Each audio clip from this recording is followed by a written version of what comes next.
क्या आपने कभी ऐसी जगह की कल्पना की है जहां मौत का मातम नहीं बल्कि उत्सव मनाया जाता है, जहां जलती चिताओं की राख से होली खेली जाती है, जहां हवाओं में गुलाल नहीं बल्कि इंसानी शरीर के पंच तत्व में विलीन होने वाली भस्म उड़ती है? बनारस, शिव की नगरी।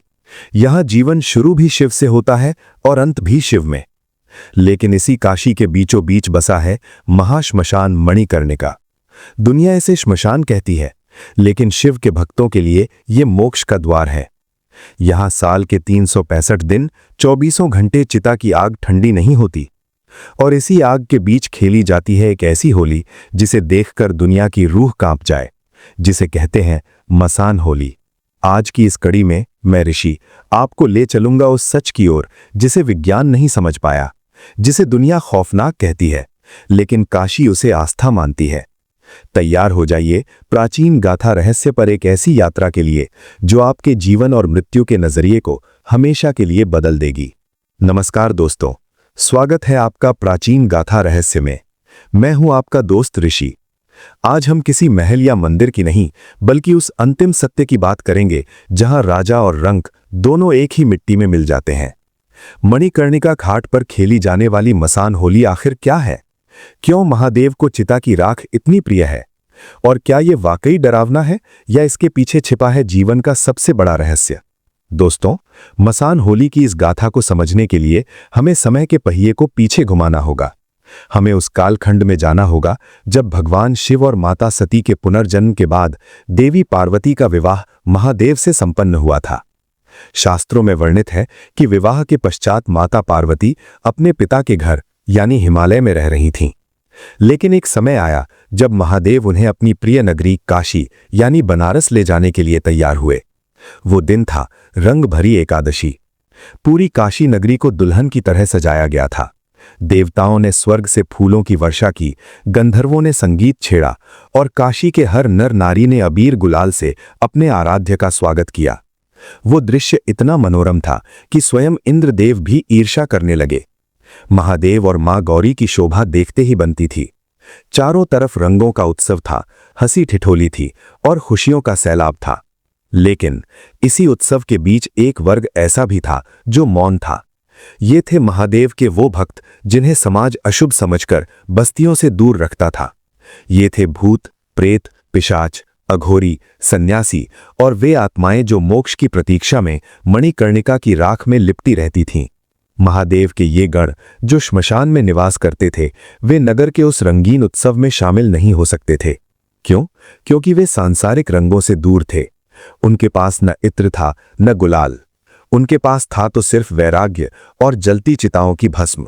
जब महादेव माता पार्वती को लेकर काशी के वैभव को देख रहे थे, तब उनकी अंतर्दृष्टि उन भक्तों पर पड़ी जो मणिकर्णिका के किनारे उदास बैठे थे।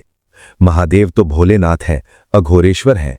उन्हें लगा कि यदि उनके ये भक्त इस उत्सव से वंचित रह गए तो ये आनंद अधूरा है। महादेव ने सोचा, क्या उत्सव केवल उनके लिए है जो सुंदर हैं? क्या उत्सव उन आत्माओं के लिए नहीं जिन्हें समाज ने त्याग दिया है? तभी एक चमत्कार हुआ।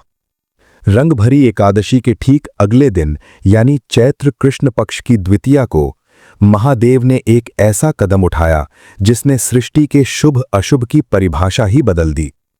भगवान शिव माता पार्वती से आज्ञा लेकर स्वयं मणिकर्णिका के महाश्मशान पहुंचे। वहां का दृश्य क्या था? धधकती चिताएं, हवा में उड़ती राख और मृत्यु का सन्नाटा। लेकिन जैसे ही महादेव के चरण उस भूमि पर पड़े, श्मशान तीर्थ बन गया। महादेव ने चिता से गरम राख यानी भस्म उठाई और उसे हवा में उछाल दिया। उन्होंने अपने उन भक्तों को पुकारा जिन्हें दुनिया अछूत कहती थी। उन्होंने कहा, आओ, आज अघोरेश्वर तुम्हारे साथ होली खेलेगा। उस दिन पहली बार श्मशान में मातम नहीं, उत्सव हुआ। अघोरियों ने डमरू बजाए, प्रेतों ने नृत्य किया और स्वयं महादेव ने चिता की राख को गुलाल बनाकर अपने शरीर पर मला। वो होली रंगों की नहीं, अद्वैत की होली थी। वो इस बात का प्रमाण था कि जिसे दुनिया राख समझकर फेंक देती है, महादेव उसे अपना श्रृंगार बना लेते हैं। दोस्तों, इस कथा के पीछे एक बहुत बड़ी शिक्षा छिपी है। हम अक्सर उन लोगों को भूल जाते हैं जो समाज के हाशिए पर हैं। हम सुंदर और साफ चीजों के पीछे भागते हैं, लेकिन मसान होली की ये कथा हमें सिखाती है कि पूर्णता यानी इंक्लूसिविटी क्या है। महादेव ने श्मशान में होली खेलकर यह संदेश दिया कि मृत्यु से डरना नहीं चाहिए। मृत्यु तो एक श्रृंगार है, एक बदलाव है। जैसे राख पुरानी लकड़ियों के जलने के बाद बचती है, वैसे ही ये शरीर भी एक दिन राख होगा, लेकिन उस राख में भी उत्सव ढूंढ लेना ही शिवत्व है। ये कथा हमें मोटिवेट करती है कि जब आपके जीवन में सब कुछ खत्म होता दिखे, जब आपको लगे कि आप राख हो चुके हैं, तब याद रखना, राख होना अंत नहीं है, बल्कि महादेव के करीब जाने की शुरुआत है। मसान होली हार की नहीं, बल्कि शून्यता में भी पूर्णता ढूंढने की जीत है। दोस्तों, मणिकर्णिका सिर्फ एक घाट नहीं है, ये ब्रह्मांड का वो बिंदु है जहां जीवन का शोर और मृत्यु का सन्नाटा आपस में मिलते हैं। दुनिया इसे श्मशान मानकर डरती है, लेकिन अगर हम इसे विज्ञान और अध्यात्म के नजरिए से देखें तो यहाँ की हर एक राख का कण एक कहानी कहता है। आइए मणिकर्णिका के उस सच को डिकोड करते हैं जो अब तक आपसे छिपाया गया। अध्यात्म कहता है कि मणिकर्णिका इस पृथ्वी का सबसे पवित्र कोना है। पौराणिक मान्यता है कि यहाँ स्वयं भगवान विष्णु ने चक्र पुष्करिणी कुंड खोदकर हजारों वर्षों तक तपस्या की थी। जब महादेव उनकी तपस्या से प्रसन्न होकर यहाँ आए, तब उनके कान का मणियुक्त कुंडल यानी कर्णिका यहाँ गिर गया, इसीलिए इसका नाम पड़ा मणिकर्णिका। लेकिन सबसे गहरा रहस्य कुछ और है। काशी खंड में लिखा है कि जो व्यक्ति मणिकर्णिका की गोद में अंतिम सांस लेता है या जिसकी अंत्येष्टि यहाँ होती है, उसके कान में स्वयं महादेव तारक मंत्र फूंकते हैं। विज्ञान जिसे डेथ कहता है, अध्यात्म उसे मोक्ष कहता है, यानी जन्म और मृत्यु के अनंतहीन चक्र से हमेशा के लिए आजादी।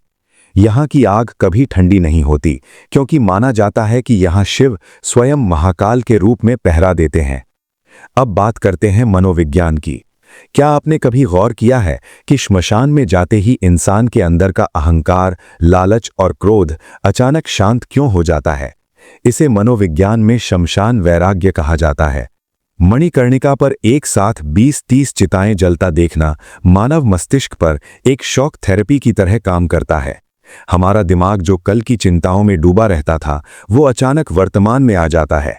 विज्ञान कहता है कि मृत्यु को करीब से देखना जीवन की प्रायोरिटी यानी प्राथमिकता तय करने में मदद करता है। यहाँ मसान होली खेलना असल में एक मनोवैज्ञानिक विजय है कि हमने मौत के डर को जीत लिया है और अब हम जीवन के हर पल का उत्सव मना सकते हैं। अक्सर लोग पूछते हैं कि अघोरी या शिव भक्त राख क्यों मलते हैं। इसके पीछे एक ठोस वैज्ञानिक कारण भी है। हमारे शरीर के पंच तत्व पृथ्वी, जल, अग्नि, वायु और आकाश जब अग्नि में जलते हैं तो अंत में जो बचता है वो है कार्बन और कुछ खनिज यानी मिनरल्स। राख या भस्म वो अंतिम तत्व है जिसे आगे और नहीं जलाया जा सकता। ये अपरिवर्तनीय है। विज्ञान की भाषा में कहें तो ये मैटर की वो अवस्था है जो पूर्णता को प्राप्त कर चुकी है। जब कोई भक्त इसे अपने शरीर पर लगाता है तो वो प्रतीकात्मक रूप से ये स्वीकार करता है कि उसका अस्तित्व भी अंततः इसी शुद्धता में विलीन होगा।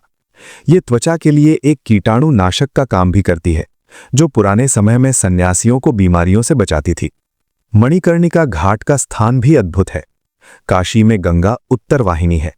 विज्ञान के अनुसार जल का उत्तर की ओर प्रवाह एक विशेष प्रकार की चुंबकीय ऊर्जा यानी मैग्नेटिक एनर्जी पैदा करता है। मणिकर्णिका ठीक उस केंद्र पर स्थित है जहां पृथ्वी की ऊर्जा और अंतरिक्ष की ऊर्जा का मिलन होता है। इसीलिए इसे नाभि या ब्रह्मांड का केंद्र भी कहा गया है। यहां की गई साधना या यहां दी गई आहुति सीधे उच्च चेतना तक पहुंचती है। तो दोस्तों, मणिकर्णिका का सच खौफनाक नहीं, बल्कि जीवन को समझने का सबसे बड़ा एजुकेशनल टूल है। यह हमें सिखाता है कि अस्थायित्व, कोई भी चीज परमानेंट नहीं है, इसलिए चिंता छोड़ो। समानता, राख होने के बाद राजा और रंक में कोई अंतर नहीं रह जाता। उत्सव, अगर अंत इतना निश्चित है तो आज का दिन खुलकर क्यों न जिया जाए। मसान होली का रहस्य यही है। ये राख से डरने की नहीं, बल्कि राख को गले लगाकर शिव की तरह अघोर यानी सरल हो जाने की परंपरा है।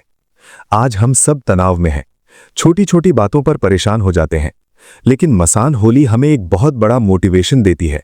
मेमेंटो मोरी, यानी याद रखो कि तुम्हें मरना है। जब आप मणिकर्णिका की उस राख को देखते हैं तो आपका अहंकार पिघलने लगता है। वहां न कोई अमीर है न गरीब। चिता की राख सबको एक ही रंग में रंग देती है। मसान होली का संदेश डराना नहीं बल्कि जगाना है। ये उत्सव हमें सिखाता है कि जीवन का हर पल उत्सव की तरह जियो, क्योंकि अंत तो यही राख है। जब हम मृत्यु को स्वीकार कर लेते हैं तब हम वाकई जीना शुरू करते हैं। महादेव का मसान रूप विनाश का नहीं बल्कि पुनर्जन्म और मोह से मुक्ति का प्रतीक है। 2026 में भी काशी की ये परंपरा उतनी ही जीवंत है। आज दुनिया भर से लोग इस महासत्य को देखने मणिकर्णिका आते हैं। अब ये सिर्फ अघोरियों तक सीमित नहीं रहा, बल्कि काशी का हर वो भक्त जो शिव के अघोर रूप को मानता है इस भस्म होली में शामिल होता है। डमरू की थाप, शंख की ध्वनि और हर हर महादेव के नारों के बीच जब राख हवा में लहराती है तो ऐसा लगता है मानो समय रुक गया हो। तो दोस्तों, मणिकर्णिका घाट का ये सच खौफनाक नहीं बल्कि जीवन की सबसे बड़ी सच्चाई है। ये आस्था है उस महादेव पर जो शमशान में भी मंगल करते हैं। मसान होली हमें याद दिलाती है कि शिव ही सत्य है और सत्य ही सुंदर है। आपको क्या लगता है? क्या ये परंपरा हमें मौत की भयावहता से मुक्ति दिलाती है? क्या आप कभी काशी जाकर इस अद्भुत उत्सव का हिस्सा बनना चाहेंगे? अपनी राय कमेंट बॉक्स में जरूर बताएं। अगर आपको ये जानकारी पसंद आई हो और आप भारतीय संस्कृति के ऐसे ही अनसुलझे रहस्यों को जानना चाहते हैं तो प्राचीन गाथा रहस्य को अभी सब्सक्राइब करें और बेल आइकन दबाएं। मैं ऋषि आपसे विदा लेता हूं। फिर मिलेंगे एक नई गाथा के साथ। जाते जाते बस इतना ही, मृत्यु अंत नहीं बल्कि एक नई शुरुआत है। जय महाकाल, हर हर महादेव।